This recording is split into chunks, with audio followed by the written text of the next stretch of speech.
बिहार के मुख्यमंत्री जीतन राम मांझी हमेशा अपने बयानों को लेकर चर्चा में रहे हैं। कभी इनके बयानों में दबंगता दिखती है तो कभी लाचारी भी। हमारे साथ खुद बिहार के मुख्यमंत्री जीतन राम मांझी जी हैं। जो जनता दरबार में जिस तरह से एक व्यक्ति ने जूता उछालने की कोशिश की आपकी तरफ, इसको किस रूप में देखते हैं? ये फ्रस्ट्रेशन की वजह क्या मानते हैं आप? देखिए, ये कोई डायरेक्ट हमने देखा नहीं, क्योंकि मिलने का जो कार्यक्रम होता है, जहाँ पर आदमी आते हैं उनसे हम पूछते हैं कि क्या समस्या है, उनके बातों को पढ़ते हैं, लिखी हुई जो बात रहती है, और उसके बाद जिस विभाग से अपेक्षित होते हैं उस विभाग को हम लोग ट्रांसफर कर देते हैं। इसी संदर्भ में जब हम लोग देख रहे थे तो एकाएक कुछ लगता कि नीचे गिरा, ऐसा लगा। हम बहुत संज्ञान नहीं लिया, हमको लगा कि हो सकता है कुछ और है, क्या किताब है ये सब गिरी होगी। फिर बाद में वो आदमी चिल्लाने लगा। वो जिस आदमी से मिल रहे थे उससे 5 या 6 आदमी पीछे था वो लाइन में, और चिल्लाने लगा। तो चिल्लाने में भी हमको लगा कि हम लोग बहुत बार यहाँ आए, कोई समस्या को नहीं सुनी जाती है या कार्रवाई नहीं होती है, हमको ऐसा लगा। हम पूरी बात उसको सुने भी नहीं। फिर बाद में हमको पता चला कि साहब वो आदमी बोलते जा रहा था कि ये जात पात की बात करते हैं, बैकवर्ड फॉरवर्ड की बात करते हैं, समाज को तोड़ने की बात करते हैं। इस तरह की बात करते हुए वो चला गया, ऐसा हमको बताया गया, हम सुने नहीं। फिर बाहर जाकर के भी कुछ इसी प्रकार की बात बोल रहा था। फिर जब जनता दरबार खत्म हुई तो उसके बाद हम सभी पदाधिकारियों से जानना चाहा। जानने का मतलब ये हुआ कि जिस सुरक्षा घेरा में हम लोग रहते हैं, उस सुरक्षा घेरा में इस प्रकार का कोई हरकत करे तो निश्चित है कि जो सुरक्षा में लगे हुए हैं उनकी कहीं न कहीं कमजोरी है। इस बात को हम उनसे कहा और इस पर हमने चिंता जताई और कहा कि इस तरह से नहीं होना चाहिए। अगर हुआ तो ये हमारा मुख्यमंत्री को पद के लिए बड़ी बात है, जीतन मांझी के लिए कोई बात नहीं है, और बिहार के कानून व्यवस्था पर भी एक प्रश्न है। इसलिए आप लोग को सचेत रहना चाहिए था। और क्यों चूक हुई इस पर भी डीजीपी थे, एडीजी थे, सबको कहा कि इस पर आप मंथन कीजिए। और फिर सीआईडी के डीजीपी थे और एडीजी थे, उनसे भी बात किया। उनसे हमने कहा कि इस चीज़ का उद्भेदन कीजिए कि क्या बात है। अब वो लोग इंक्वायरी में लगे हैं, क्या बात हुई है, फ्रस्ट्रेशन में आया है या जानबूझ करके सो मोटो कुछ गुस्सा होता है उसमें करता है, या प्रचार के लिए आया हो, सभी बातें की संभावना है। लेकिन वो तो अब जब इंक्वायरी होगी, आएगी रिपोर्ट, उसके बाद हम कर। नक्सलियों को लेकर जो आपकी धारणा है, तो उसमें ये बात सामने आई कि आप जो लेवी लेते हैं नक्सली, उसको आप एक तरह से किसी न किसी तरह से उसको आप जायज ठहराने की बात कर रहे थे। हम कहते हैं जायज और नाजायज की बात तो अलग है, लेकिन हम इस रूप में कहा कि सब कोई कह रहा है कि रोड बनता है तो घटिया किस्म का, स्कूल भवन बनते हैं तो घटिया किस्म का, सिंचाई परियोजनाएं बनती हैं तो घटिया किस्म का, सामान का कोई अगर आपूर्ति करता है तो घटिया किस्म का। हमारा उस पर कहना है कि हम लोग अपना मैकेनिज्म लगाए हुए हैं। हम लोग बहुत प्रकार का टेंडर करते हैं। टेंडर में जो लोएस्ट टेंडर होता है, जो अच्छा क्वालिटी का देता है, उसको लगाते हैं। उसके बावजूद भी उसमें ऐसी बातें आ रही है कि गुणवत्ता में ह्रास हो रहा है। और हमको यहाँ तक भी पता चला है कि किसी भी चीज़ में जो उसका एस्टिमेशन होता है, प्रोजेक्ट बनता है, उसमें जो वास्तविक मूल्य है उससे कई गुना मूल्य बढ़ा करके प्रोजेक्ट किया जाता है। हमारा कहना है कि जब इंजीनियर लोग इस प्रकार की धांधली करते हैं, जो टेक्निकल शब्द के नाम पर हम लोग भी मात खा जाते हैं। वो कहते हैं कौन सेंट्रल एजेंसी है उससे अप्रूव्ड है, कोई कहता है कि और एजेंसी है उससे अप्रूव्ड है, तो वहाँ पर तो हम लोग कुछ कर नहीं सकते हैं। चलो भाई मान लिया, मैकेनिज्म ऐसा है खास करके हमारे इंजीनियर साइड का कि वो अपने को लाभान्वित होने के लिए और ठेकेदार को लाभान्वित करे। इसमें ठेकेदार भी कम उत्तरदायी नहीं है। अगर मान लीजिए 6 लाख में समुदाय भवन बन रहा है और एस्टीमेट बन रहा है 14 लाख का, तो 8 लाख फाजिल हो गया। तो हम जब जान रहे हैं तो हमारा कहना है कि समाज के सब लोग लगभग जानते हैं इस चीज को।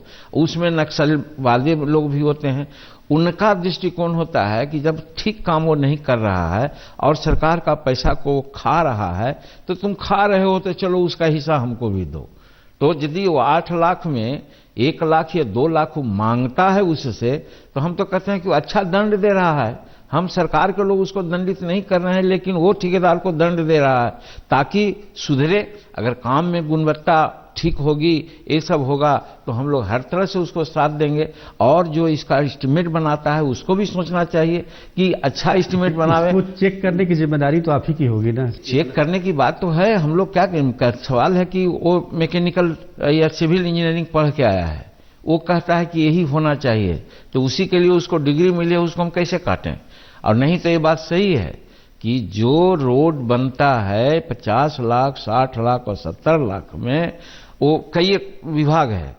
अगर वही देखिएगा कि आरसी ग्रामीण कार्य विभाग द्वारा अगर एस्टिमेट बनेगा तो उसका एस्टिमेट बनेगा 80 लाख 90 लाख 1 किलोमीटर का। वही आरसीडी का बनेगा तो वो बनेगा 1.5 करोड़ या 1.25 करोड़ का। अगर उससे भी नेशनल हाईवे रोड का ही बनेगा तो वो 4 करोड़ में चला जाएगा। तो इस तरह से एक ही चीज को थोड़ा सा आगे पीछे करके इतना एग्जॉर्बिटेंट रूप में दाम बढ़ा देते हैं इंजीनियर लोग, तो वहां पर हम लोग टोल्ड हो जाते हैं, क्या हम लोग कहें। और उस चीज को सब लोग बारीकी में जानता है, तो नक्सल वाले लोग भी कभी काल कहता है कि भाई अगर तुम इसमें ये किए तो हमको तुम दो, लेवी के रूप में मांगता है सब चीज में। तो हम तो कहते हैं कि हम उसको डायरेक्ट पेनलाइज नहीं कर रहे हैं। अगर दूसरे लोग पेनलाइज करता है कि ठेकेदार से मांगता है, इंजीनियर से मांगता है, तो हम तो कहते हैं वो ठीक कर रहा है। चलिए, तो एक तरह से समर्थन कर रहे हैं लेवी का। एक सवाल ये है, लेवी का समर्थन नहीं है, हम एक तरह से दंडात्मक रूप में कि हम जिसको दंड नहीं दे सकते हैं, हाँ, ठेकेदार को, इंजीनियर को हम समझा करके काम करना चाहते हैं, लेकिन हमारे समझने के प्रति वो काम नहीं करता है। तो आउट ऑफ फ्रस्ट्रेशन कहिए कि हम कर सकते हैं कि अगर नक्सलाइट कह रहा है तो वो ठीक कर रहा है ताकि वो सुधरे। आरजेडी और जनता दल यू का विलय हो रहा है और जल्दी होने वाला है। यहां तक लोग कह रहे हैं कि औपचारिकता बची हुई है बस। तो आप अपनी भूमिका इसमें कहां देखते हैं?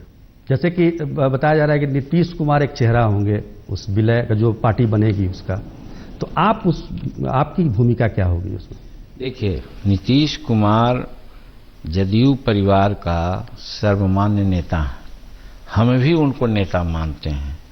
और जनता दल यूनाइटेड अगर बहुमत लेकर के आती है उन्हें 2015 का चुनाव में नवंबर में, तो सबसे पहला जीतन मांझी होगा जो कहेगा कि सरकार का नेतृत्व नीतीश कुमार जी करें।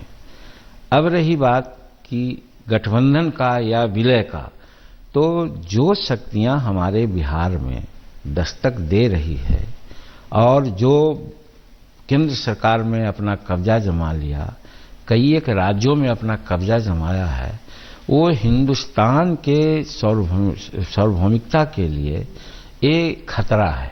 अब आप टोपोग्राफी देखिए हिंदुस्तान का, कि चाहे कन्याकुमारी का मामला हो, चाहे कश्मीर का मामला हो, या रण कच्छ का मामला हो, चाहे हमारा इधर असम और एक बात मान लीजिए, इस तरह से जो हमारे देश की संस्कृति है, भौगोलिक बनावट है, तो अनेक भाषा बोलते हैं हम, अनेक रीति रिवाज मनाते हैं, अनेक धर्मों को पालन मानते हैं, और वेशभूषा के चलते भी हम लोग सब अनेकता में एकता, यही भी हिंदुस्तान का एक ये प्रतीक है।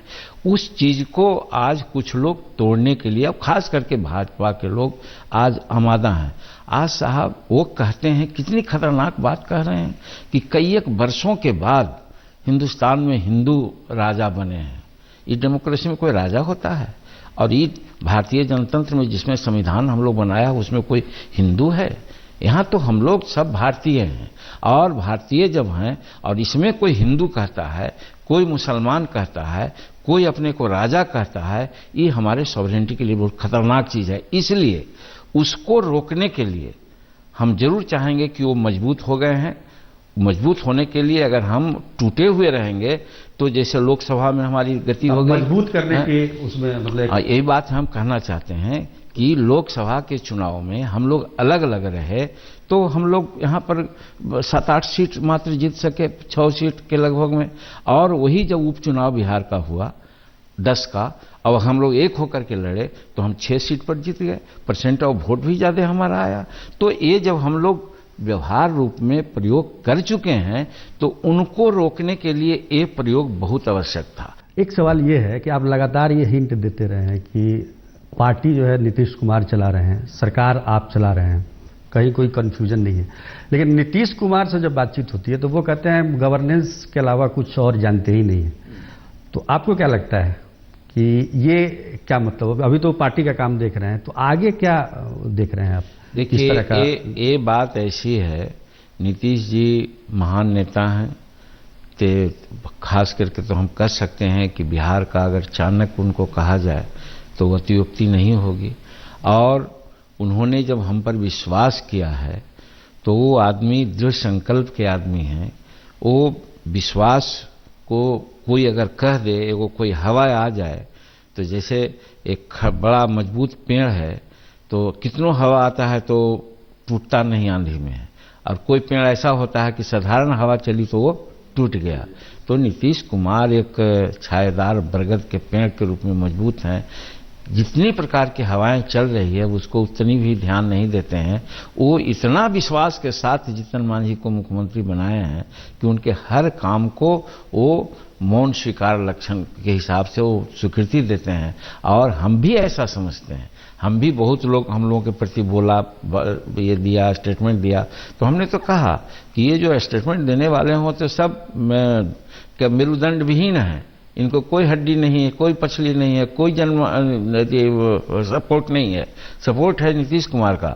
अगर हम गलत कर रहे हैं तो नीतीश कुमार अगर कहेंगे जिस दिन, उस दिन हम अपने को मोल्ड करेंगे कि हम गलत रास्ते पर जा रहे हैं कि मतलब हम बैठेंगे मुख्यमंत्री पद पर, आप छोड़ दीजिएगा पद। देखिए, ये हमारा पहले ही से यह है कि नीतीश कुमार जी के विश्वास पर्यंत हम हैं, और नीतीश कुमार ऐसा कहेंगे हमको विश्वास नहीं है, इसलिए हाइपोथेटिकल क्वेश्चन का कोई जवाब नहीं है। विधायक आपसे बड़े खुश नजर आते हैं, बीजेपी हो चाहे रामविलास पासवान हो, जो कि दलित के नेता हैं, लोक जनशक्ति पार्टी के अध्यक्ष, वो खुलकर कभी भी आपका मतलब विरोध नहीं करते हैं। ऐसा क्या जादू आपने किया? जब हम प्रथम बैठक हायर ऑफिशियल्स का किया था उसमें सबसे पहला मेरा बिंदु यही था कि किसी भी सूरत में प्रतिनिधि और कार्यकर्ता का अपमान हम बर्दाश्त नहीं करेंगे। तो इसका मतलब अधिकारी भी बात सुनते हैं आपकी? न सुनने का कोई सवाल नहीं है, न किसे सुनेंगे।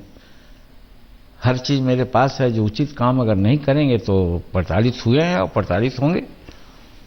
और प्रताड़ना में सिर्फ ट्रांसफर पोस्टिंग नहीं होता है, उन पर प्रोसीडिंग भी होता है, सस्पेंड भी होते हैं, ये सारी बातें भी हो रही है। ठीक है, धन्यवाद मुख्यमंत्री जी, आपने आज तक से बातचीत की, इसके लिए बहुत बहुत धन्यवाद। चलिए, बहुत धन्यवाद आपको भी।